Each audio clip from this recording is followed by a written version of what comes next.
उम्मीद किसको का लेक्चर किसको किसको लेना चाहिए, प्लीज एक्सप्लेन। यही एक्सप्लेन, सिलेबस खत्म कर लेना, इतने साल से पढ़ा रहा हूं, पढ़ ले। उम्मीद का लेक्चर किसको देखना चाहिए? उम्मीद का लेक्चर मैं सही बताऊं तो उम्मीद का लेक्चर तो 11th वालों को देखना चाहिए पूरे सीरियसली। सर काहे? उनका तो 11th पहली साल में इतना सीरियस रहते नहीं है, इधर उधर कर देते हैं। तो सबसे ज्यादा इंपॉर्टेंट तो 11th वालों के लिए उम्मीद का लेक्चर, उनको देखना चाहिए। पूरे 11th उनका ढंग से रिवाइज हो जाएगा तो 12th अच्छे से शुरू हो जाएगा। ये तो अगले साल का कंपटीशन बढ़ जाएगा। हाँ, तो उम्मीद अगले साल के कंपटीशन बनाने के लिए सर 12th को उम्मीद का लेक्चर 12th वालों को देखना चाहिए। क्यों सर?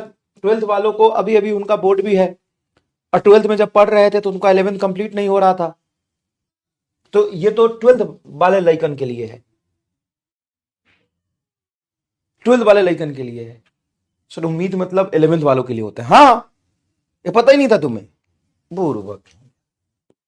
11th वालों लड़कों के लिए है, बचपन के लिए है, और 12th वाले बचपन के लिए है।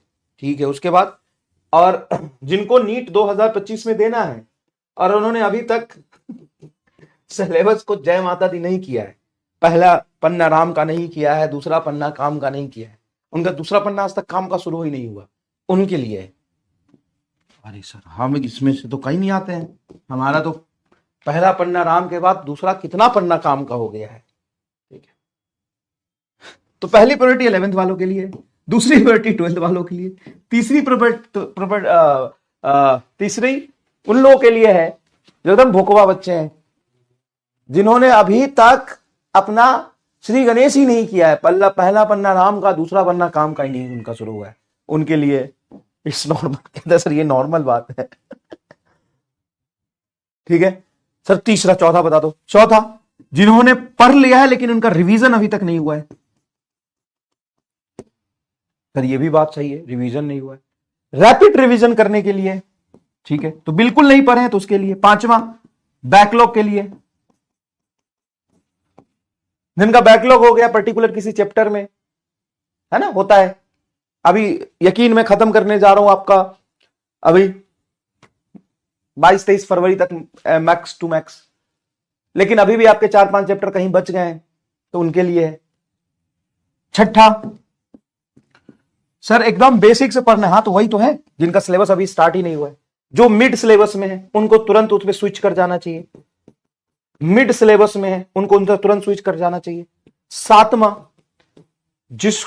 जिसको ये सीखना है सवाल सॉल्व कैसे होता है, उनके लिए है। क्वेश्चन प्रैक्टिस के लिए है, रैपिड रिवीजन के लिए, क्वेश्चन प्रैक्टिस के लिए, क्वेश्चन प्रैक्टिस के लिए। आठवां, और किन के लिए हो सकता है सर जी? एक बात और बता दीजिए, और किन के लिए हो सकता है? अबे चल, सब के लिए।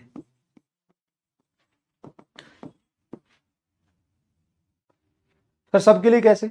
इसको ऐसा डिजाइन ही किया है कि जिनका अभी तक पूरा सिलेबस कंप्लीट है, ठीक है, रिवीजन भी हो गया है, टेस्ट में नंबर आ रहा है, उनके लिए भी है। तो उनके लिए इसमें क्या है?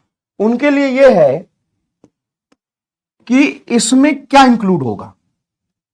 तो इसमें सबसे तूफानी बात यह है कि पहला, फिजिक्स मेड इजी की पूरी थ्योरी, फिजिक्स मेड इजी जिस पैटर्न में लिखा गया है उस पैटर्न में आपका पूरा रिवीजन।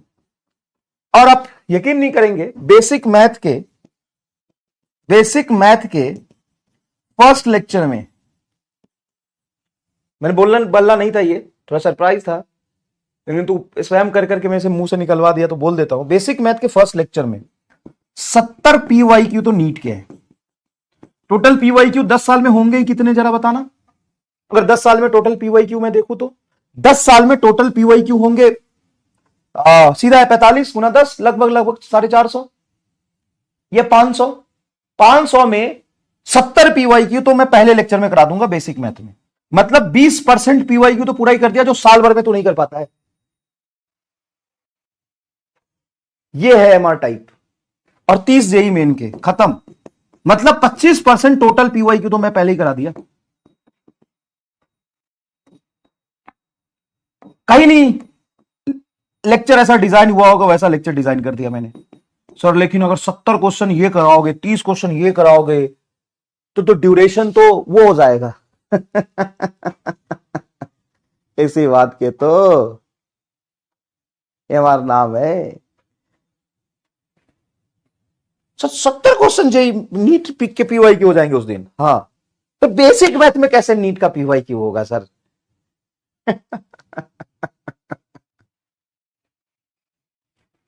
ठीक है, 2000, अच्छा सरप्राइज हो जाएगा सुन के, सरप्राइज हो जाएगा सुन के, इस 30 में से तो 15 या 20 लगभग लगभग 2025 के जेई मेन के क्वेश्चन है। 2025 जेई मेन के क्वेश्चन। अब बताइए किसके लिए?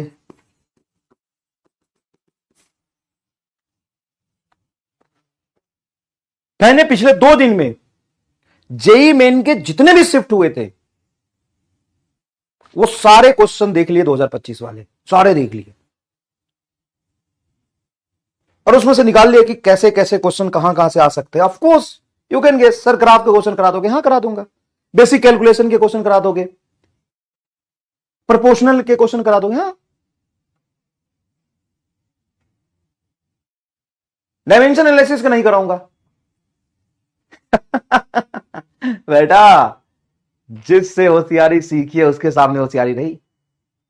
उसके बाद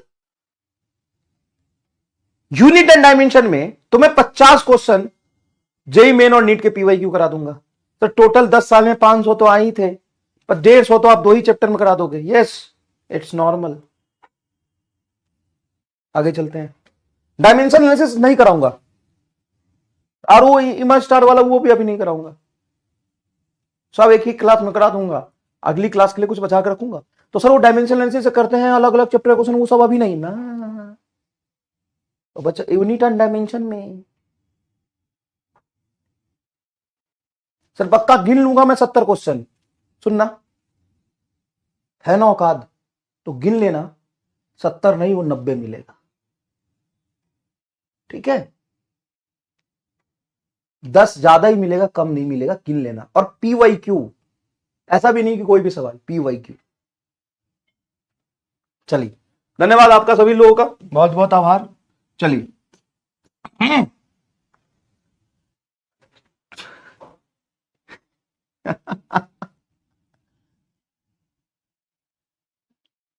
आप कह रहे sir it's abnormal. Yes, it's not normal, it's abnormal. चलिए देखते हैं।